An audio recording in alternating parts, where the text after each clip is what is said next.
Internet, alat yang menyediakan pengetahuan tanpa batas dan penghubung, juga memiliki sisi gelap. Ini adalah ruang di mana simbol-simbol kebajikan dapat diputarbalikkan dan dirusak dengan sangat mudah.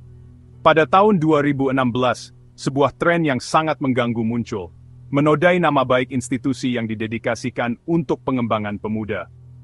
Video dengan judul yang tampaknya tidak berbahaya seperti Salam Pramuka dan Salam OSIS mulai beredar di berbagai platform online, terutama YouTube. Judul-judul ini adalah topeng penipuan, taktik sinis untuk memancing pengguna yang tidak curiga agar melihat konten yang sangat tidak pantas dan pornografi. Selamanya mengaitkan organisasi-organisasi terhormat ini dengan materi yang sangat bertentangan dengan semua yang mereka wakili. Ini bukan sekadar tindakan vandalisme digital acak. Ini adalah serangan yang diperhitungkan terhadap integritas organisasi pemuda yang dihargai. Gerakan Pramuka dan OSIS adalah pilar pembangunan karakter dalam sistem pendidikan Indonesia. Mereka dirancang untuk menanamkan disiplin, kepemimpinan dan kompas moral yang kuat pada kaum muda. Para pelaku video ini sengaja memilih nama-nama ini, membajak simbol-simbol kepolosan masa muda dan pelayanan masyarakat untuk melayani agenda mereka yang menyimpang. Seragam, yang seharusnya menjadi lencana kehormatan dan kebanggaan, dieksploitasi dan direndahkan secara sinis, menyebabkan kekhawatiran luas di kalangan orang tua, pendidik, dan masyarakat. Dampak dari pencemaran digital ini terasa segera dan mendalam. Pencarian sederhana untuk istilah-istilah yang berkaitan dengan kelompok pemuda ini, di mesin pencari utama, tiba-tiba menghasilkan banyak hasil eksplisit. Ini mencemari ekosistem digital, menjadikannya ladang ranjau bagi siswa muda, yang mungkin benar-benar mencari informasi tentang kegiatan ekstrakurikuler mereka. Tindakan mencari pramuka atau OSIS menjadi penuh risiko. Kontaminasi ini menciptakan rasa tidak nyaman dan kemarahan, karena ruang digital, yang semakin integral dengan pendidikan dan kehidupan sosial, dipersenjatai untuk menyebarkan konten yang secara fundamental berbahaya bagi perkembangan psikologis dan moral anak-anak. Sifat berbahaya dari kampanye ini terletak pada kehalusan dan jangkauannya.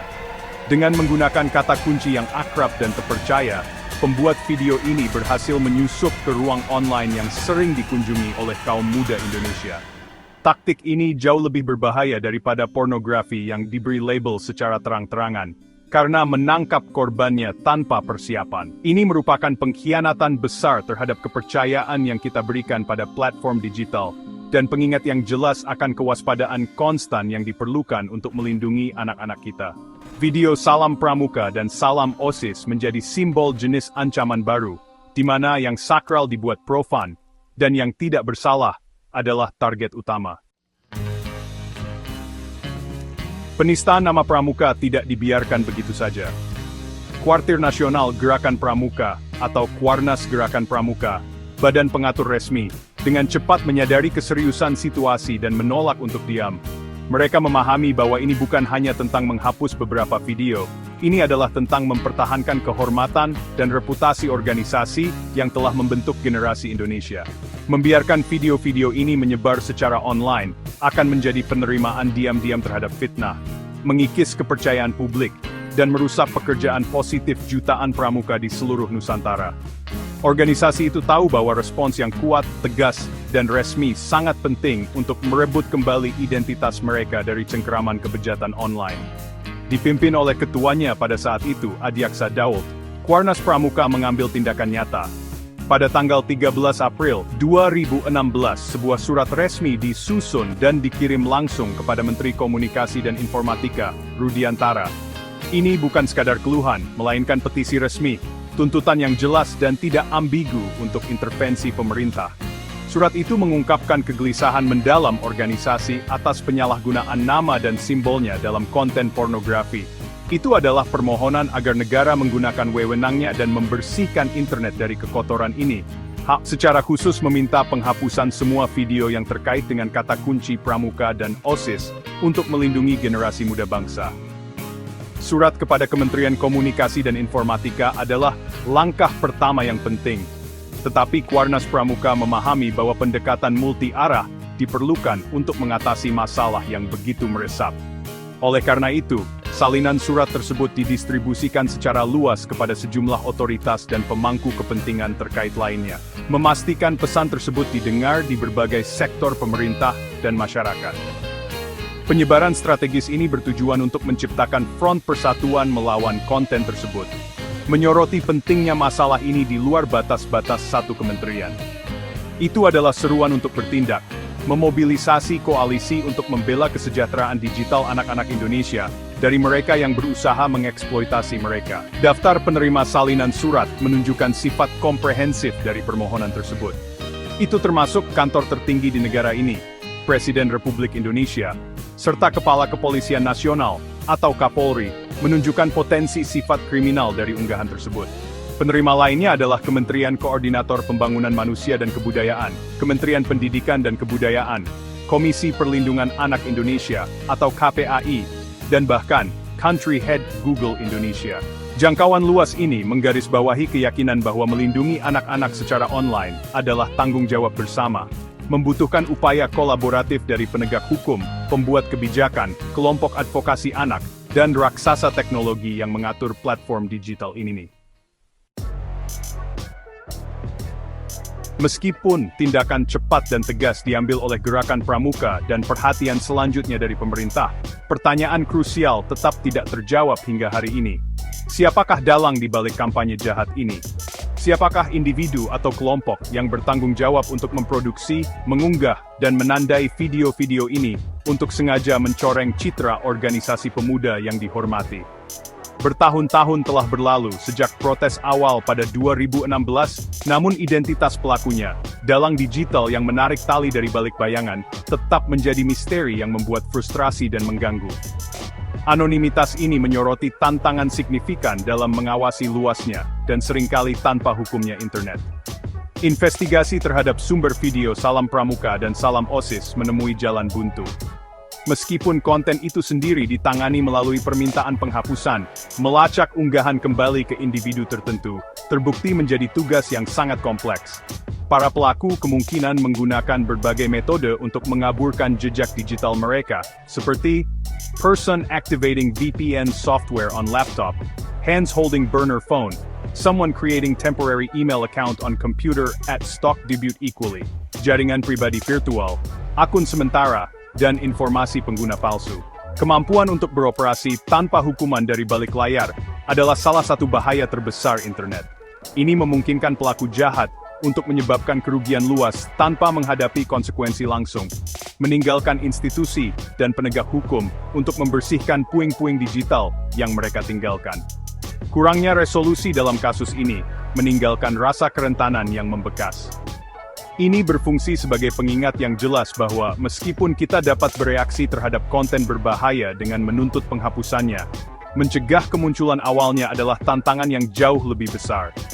Para dalang tetap bebas, berpotensi siap meluncurkan kampanye serupa dengan samaran baru.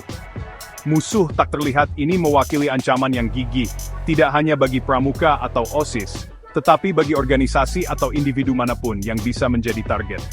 Kegagalan untuk mengungkap mereka menggarisbawahi kebutuhan mendesak akan cybersecurity expert working with advanced analytics on large-screen, high-tech digital forensic lab, hacker tools and equipment laid out tooly, alat yang lebih canggih, dan kerjasama internasional untuk melacak dan menuntut mereka yang mengeksploitasi internet untuk tujuan kriminal dan tidak bermoral. Misteri yang abadi ini adalah bagian krusial dari narasi. Ini adalah bukti fakta bahwa memenangkan pertempuran, menghapus video, tidak berarti perang sudah berakhir. Individu-individu yang merancang strategi keji ini tidak pernah dimintai pertanggungjawaban atas tindakan mereka. Mereka tidak pernah harus menghadapi para pendidik, orang tua, dan siswa yang mereka sakiti. Sampai kita dapat secara efektif mengidentifikasi dan membawa pelaku semacam itu ke pengadilan, upaya kita akan tetap reaktif daripada proaktif. Kasus video Salam Pramuka adalah kisah peringatan tentang sifat tanpa wajah dari ancaman modern dan perjuangan yang berkelanjutan untuk menegakkan ketertiban dan akuntabilitas di ranah digital. Insiden Salam Pramuka dan Salam OSIS lebih dari sekadar serangan terhadap dua organisasi. Itu adalah panggilan untuk seluruh masyarakat kita. Ini mengungkap kerentanan yang terletak pada persimpangan teknologi, pemuda, dan pendidikan. Isu inti yang dipertaruhkan adalah hak fundamental setiap anak untuk menjelajahi dunia digital, tanpa terpapar konten yang bersifat predator atau tidak pantas. Melindungi anak-anak kita di garis depan baru ini bukanlah tugas yang dapat didelegasikan kepada satu entitas. Ini bukan semata-mata tanggung jawab pemerintah, juga tidak hanya berada di pundak orang tua atau perusahaan teknologi. Ini adalah beban bersama yang membutuhkan tindakan kolektif kita. Orang tua dan pendidik berada di garis depan pertempuran ini. Mereka harus menciptakan lingkungan komunikasi terbuka di mana anak-anak merasa aman untuk mendiskusikan apa yang mereka temui secara online. Ini melibatkan melampaui batasan sederhana dan menuju pembangunan literasi digital dan keterampilan berpikir kritis. Kita perlu mengajari kaum muda cara mengidentifikasi konten manipulatif, memahami konsep jejak digital, dan mengenali kapan harus mencari bantuan dari orang dewasa yang terpercaya. Melengkapi mereka dengan keterampilan ini adalah bentuk perlindungan paling berkelanjutan yang dapat kita tawarkan. Memberdayakan mereka untuk menjadi warga digital yang bertanggung jawab dan cerdas, yang dapat menavigasi tantangan online dengan percaya diri dan bijaksana. Perusahaan teknologi dan operator platform, sebagai arsitek dunia digital ini, memegang kekuatan yang sangat besar, dan oleh karena itu, memikul tanggung jawab yang signifikan. Komitmen mereka tidak dapat berakhir pada penghapusan konten reaktif setelah keluhan. Mereka harus berinvestasi lebih banyak dalam tindakan proaktif, seperti moderasi konten berbasis AI yang canggih, proses verifikasi yang lebih ketat untuk pengunggah, dan algoritma yang secara tidak sengaja mempromosikan materi berbahaya. Kolaborasi dengan lembaga perlindungan anak dan pemerintah sangat penting untuk tetap selangkah lebih maju dari pelaku jahat. Pengejaran keuntungan harus diimbangi dengan komitmen yang mendalam dan tak tergoyahkan terhadap keselamatan pengguna, terutama bagi yang paling rentan di antara kita. Pada akhirnya, menciptakan internet yang lebih aman adalah upaya kolektif yang menuntut kewaspadaan berkelanjutan dari kita semua. Sebagai warga negara dan pengguna digital, kita memiliki peran untuk melaporkan konten berbahaya dan mempromosikan budaya kesopanan online. Pemerintah harus terus memperkuat regulasi dan meningkatkan kapasitas penegak hukum untuk mengatasi kejahatan siber. Kisah video Salam Pramuka, dengan pelakunya yang masih belum teridentifikasi, mengingatkan kita bahwa perjuangan untuk internet yang bersih dan aman terus berlanjut. Mari kita bekerja sama, pemerintah, perusahaan, pendidik, orang tua, dan individu, untuk membangun ruang digital yang mencerminkan nilai-nilai terbaik kita, dan melindungi janji generasi mendatang.